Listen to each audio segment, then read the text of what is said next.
நீங்கள் பார்த்து கொண்டிருப்பது உங்கள் ஜாஷுவா டிவி. சகல ஜனங்களுக்கும் நற்செய்தி.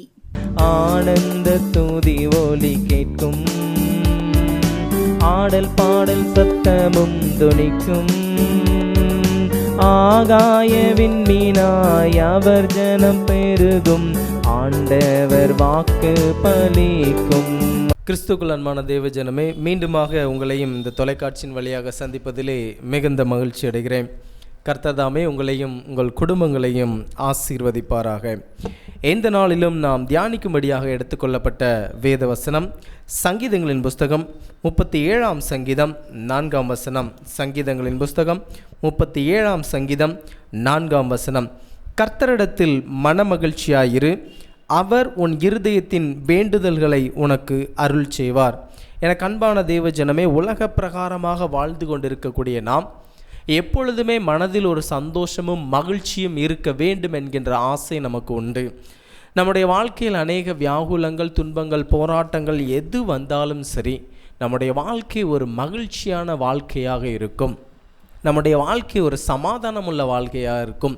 நம்முடைய வாழ்க்கையானது ஒரு நிம்மதி நிறைந்த வாழ்க்கையாக இருக்கும் என்கின்ற எண்ணத்தோடு நாம் ஒவ்வொரு தினத்தையும் கழிப்பதுண்டு. ஆனால் வேதம் சொல்லுகிறது, கர்த்தரிடத்தில் மனமகிழ்ச்சியாயிரு.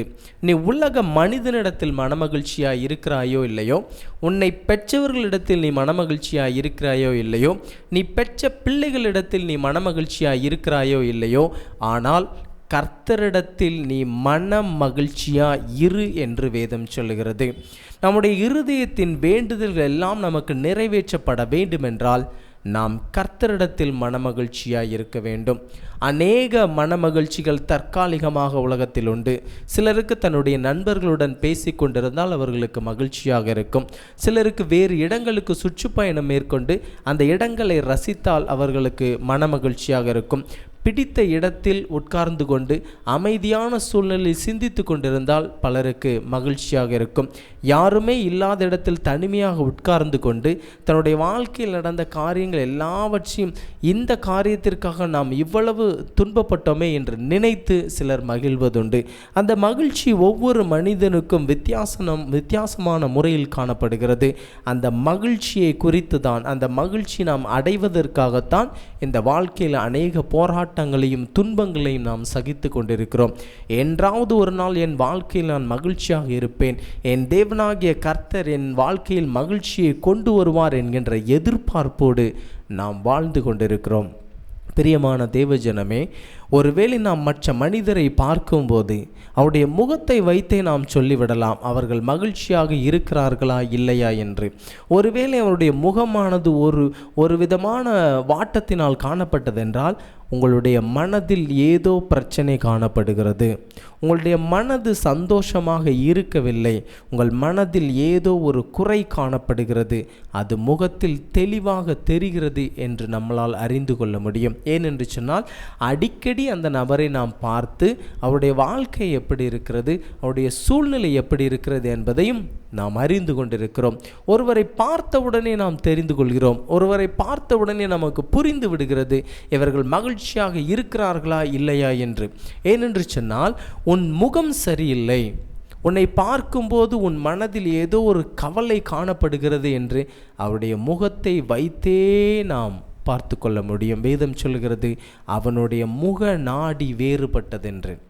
நம்முடைய முகம் தெளிவாக காட்டி கொடுத்துவிடும் நாம் உள்ளத்தில் மகிழ்ச்சியாக இருக்கிறோமா இல்லையா என்பதை நம்முடைய முகம் தெளிவாக காட்டி கொடுக்கிறது. நீதிமொழிகளின் புஸ்தகம் 17ஆம் அதிகாரம் 22ஆம் வசனம் சொல்கிறது, மனமகிழ்ச்சி நல்ல ஔஷதம் என்று. ஒருவனுடைய மனது நல்ல மகிழ்ச்சியாக இருக்க வேண்டும், உன்னுடைய வாழ்க்கை நல்ல பிரகாசமாக இருக்க வேண்டும் என்றால் அவனுக்கு மன மகிழ்ச்சி வேண்டும். அவனுடைய மனது நன்றாக பூரித்து செழித்து தேவனிடத்தில் சந்தோஷமாக இருக்கும்போது அவனுடைய முகம் பிரகாசமாக காணப்படும். நீதிமொழிகளின் புஸ்தகம் 15ஆம் அதிகாரம் 13ஆம் வசனம் சொல்லுகிறது, மனமகிழ்ச்சி முகம் மலர்ச்சியை தரும் என்று. பிரியமான தேவஜனமே, நம்முடைய மனது எந்தளவுக்கு மகிழ்ச்சியாக இருக்கிறதோ அதை பொறுத்து தான் நம்முடைய முகமும் காணப்படும். இன்று அநேகருடைய வாழ்க்கையில் இந்த மன மகிழ்ச்சியானது காணப்படவில்லை. இந்த மன மகிழ்ச்சியை குறித்து வேறு வேறு இடங்களில் சென்று எப்படியாவது எனக்கு ஒரு மனதில் ஒரு மகிழ்ச்சி வந்துவிட வேண்டும், எப்படியாவது என்னுடைய மனதில் ஒரு சமாதானம் வந்துவிட வேண்டும், எப்படியாவது என்னுடைய வாழ்க்கையில் ஒரு நிம்மதி வந்துவிட வேண்டும் என்று நாமும் பல்வேறு இடங்களுக்கு அலைவதுண்டு. ஆனால் என் இயேசு கிறிஸ்து சொல்லுகிறார், உண்மையான மன மகிழ்ச்சி, உண்மையான பேரின்பம், உண்மையான சந்தோஷம் நான் தான் என்று சொல்லுகிறார். வருத்தப்பட்டு பாரம் சுமக்கிறவர்களே, நீங்கள் எல்லாரும் என்னிடத்தில் வாருங்கள், நான் உங்களுக்கு இளைப்பாறுதல் தருவேன் என்று சொன்னார். இயேசு கிறிஸ்துவானவர் சொன்ன காரியம், வருத்தப்பட்டு பாரம் சுமக்கிறவர்களே, வருத்தப்பட்டு மனதில் நிந்தனையோடு வாழ்ந்து கொண்டிருக்கக்கூடிய என் தேவஜனமே, நீ கர்த்தரிடத்தில் நில்லு. கர்த்தர் உனக்கு மகிழ்ச்சியான வாழ்வை தரப்போகிறார். இந்த மகிழ்ச்சியான வாழ்வை நாம் பெற்றுக்கொள்வதற்கு என்ன செய்ய வேண்டும்? எங்கெங்கோ செல்கிறோம், யாரையோ பார்க்கிறோம், என்னென்ன காரியங்களையோ நாம் பேசுகிறோம், ஆனாலும் நம்முடைய மனதில் ஒரு மகிழ்ச்சி காணப்படவில்லை. என் மனதில் வேதனை காணப்படுகிறது. தாவீது எவ்வளவாக தேவனிடத்தில் தன்னுடைய வேதனையை தெரிவித்தான். கர்த்தாவே, என்னுடைய எலும்புகள் எல்லாம் ஓட்டை போல ஒட்டி கொண்டதப்பா, என்னுடைய குடல் எனக்குள் உருகி ஓடியது என்று அவன் மனதில் இருக்கக்கூடிய வியாகுலத்தை தேவனிடத்தில் தெரிவித்தான். அவன் மனதில் மிகப்பெரிய ஒரு சஞ்சலம் காணப்பட்டது. அவன் மனதில் மிகப்பெரிய போராட்டம் காணப்பட்டது. கர்த்தர் சொல்லுகிறார், என் தேவஜனமே, மன மகிழ்ச்சியை கொடுக்கக்கூடிய தேவனாகிய கர்த்தர் நான் இருக்கிறேன், நீ என்னிடத்தில் வா. உன் மனதில் வியாகுலம் இருந்தாலும் சரி, சஞ்சலம் இருந்தாலும் சரி, போராட்டம் இருந்தாலும் சரி, எல்லாவற்றையும் விட்டுவிட்டு என்னுடைய பாதத்தின் அண்டையில் வா, உனக்கு மன மகிழ்ச்சியை நான் தருவேன் என்று சொல்லுகிறார். என்று பார்த்து கொண்டிருக்கக்கூடிய ஒவ்வொரு பிள்ளைகளை பார்த்து தேவன் சொல்லக்கூடிய காரியம், மகனே மகளே, உன் மனதில் காணப்படுகிற வேதனையை இன்று நான் மாற்றி போட்டு மன மகிழ்ச்சியினால் உன்னை நான் நிரப்பப் போகிறேன். மன மகிழ்ச்சியினால் நிரப்பப் போகிறேன்.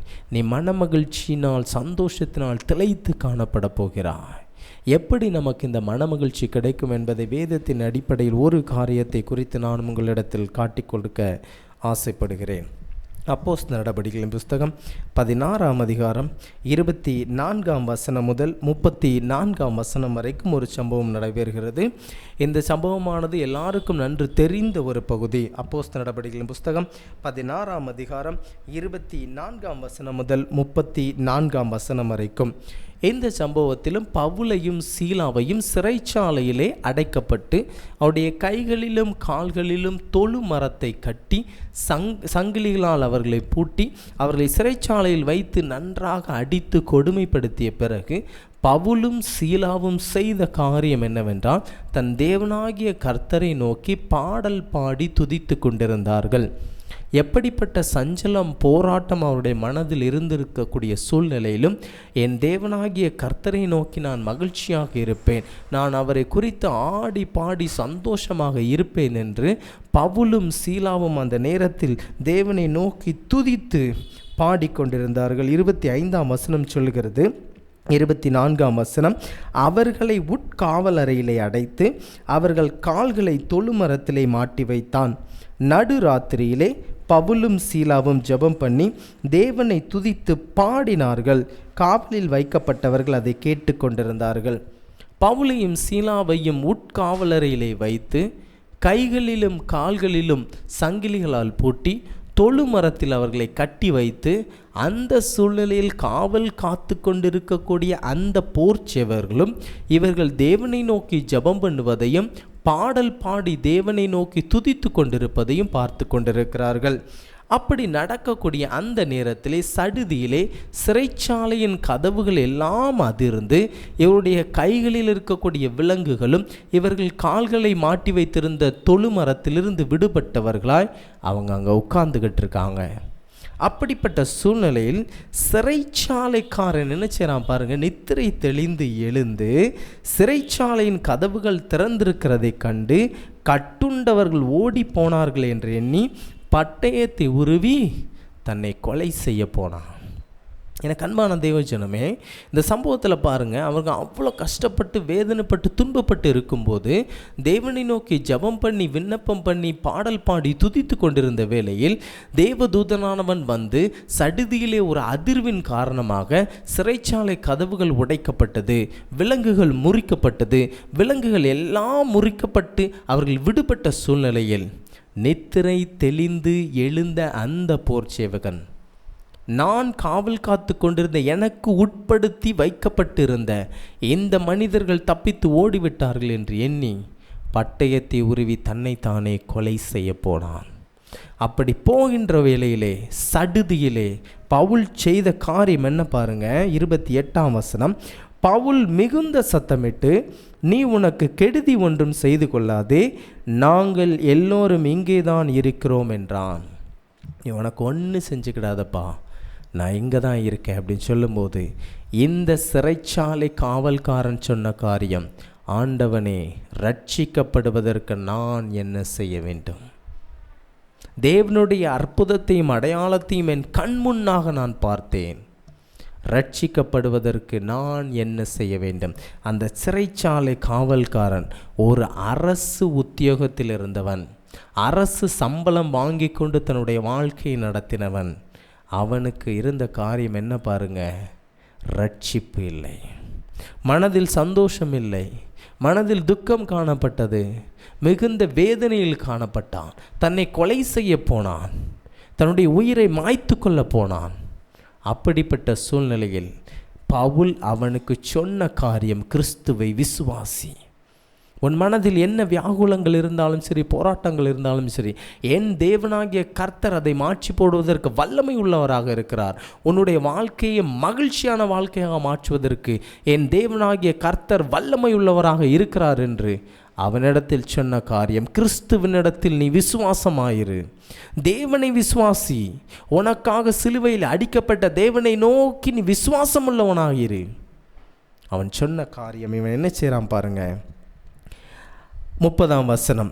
அவர்களை வெளியே அழைத்து வந்து, ஆண்டவன்மாரே, ரட்சிக்கப்படுவதற்கு நான் என்ன செய்ய வேண்டும் என்றான்.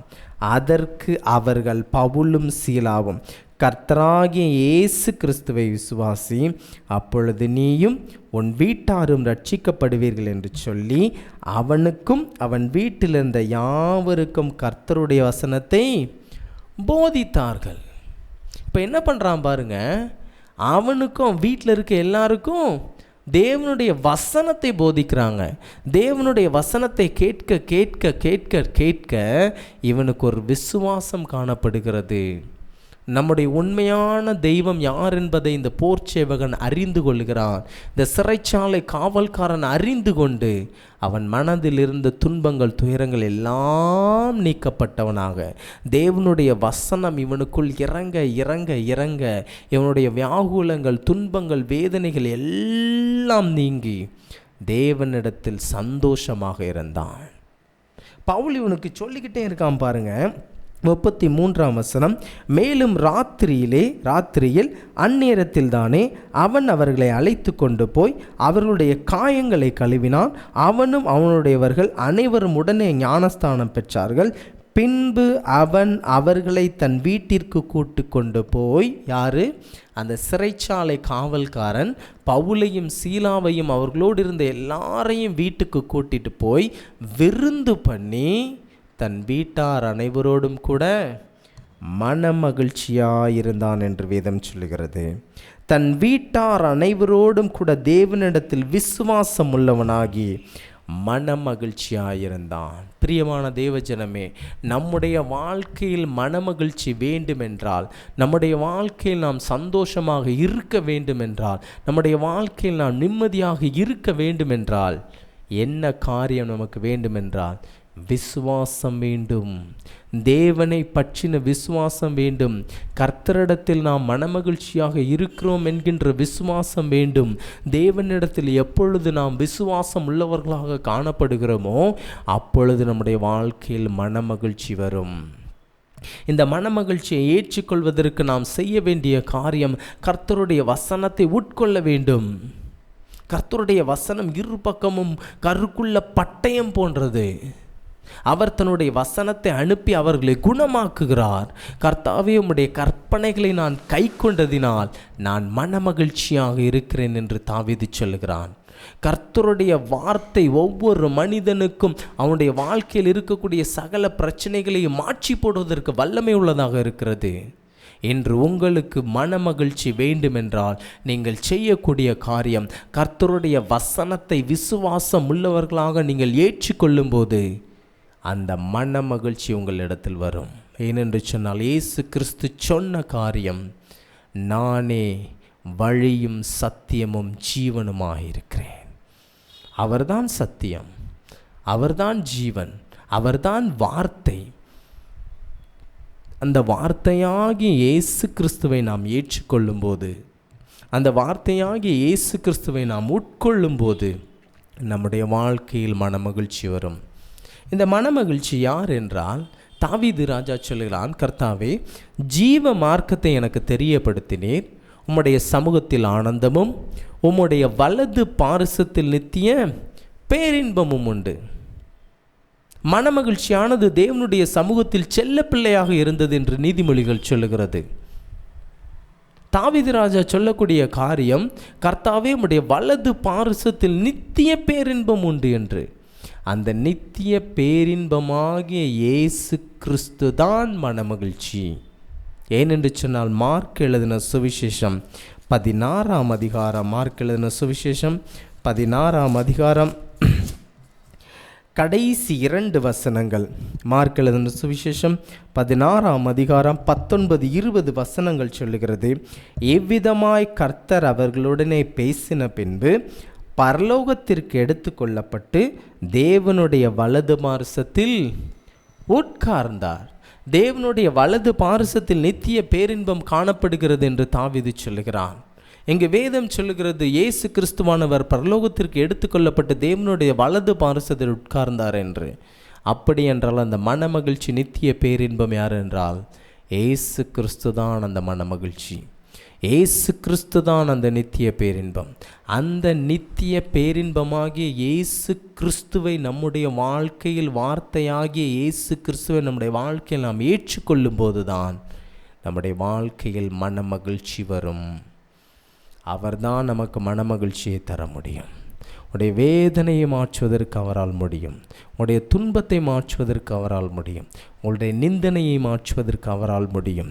வேதனைகள், துன்பங்கள், வியாகுலங்கள் எது இருந்தாலும் சரி, எல்லாவற்றாலும் நிரப்புகிற தேவனாகிய கர்த்தர் நம்முடைய உள்ளத்தில் வரும்போது கசப்புகள், போராட்டங்கள், வேதனைகள், நிந்தனைகள் எல்லாம் போய் நிறைவான கிறிஸ்து, நிறைவான மனமகிழ்ச்சி நம்மிடத்தில் காணப்படும். அதைத்தான் தாவீது சொல்லுகிறான், கர்த்தரிடத்தில் மனமகிழ்ச்சியாயிரு, உன் இருதயத்தின் வேண்டுதல்களை அவர் அருள் செய்வார். பிரியமான தேவஜனமே, நாம் கர்த்தரிடத்தில் மனமகிழ்ச்சியாக இருந்தால் மாத்திரம்தான் நம்முடைய இருதயத்தின் வேண்டுதல்கள் கேட்கப்படும்.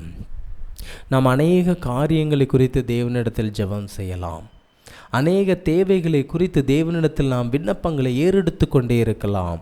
என்னுடைய விண்ணப்பத்திற்கு ஒருபோதும் எனக்கு பதில் கிடைக்கவில்லையே என்கின்ற போராட்டம் நமக்குள்ளே இருக்கலாம்.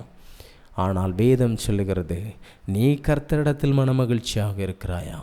உன் இருதயம் தேவனிடத்தில் மனமகிழ்ச்சியாக இருக்கிறதா? நீ எப்பொழுது தேவனிடத்தில் மனமகிழ்ச்சியாக இருக்கிறாயோ அப்பொழுதுதான் உன் இருதயத்தின் வேண்டுதல்கள் கேட்கப்படும். நாம் தேவனிடத்தில் மனமகிழ்ச்சியாக இருப்போம். மனமகிழ்ச்சியாக இருப்பதற்கு ஒரே ஒரு காரணம், இந்த வேத வசனம் மாத்திரம்தான்.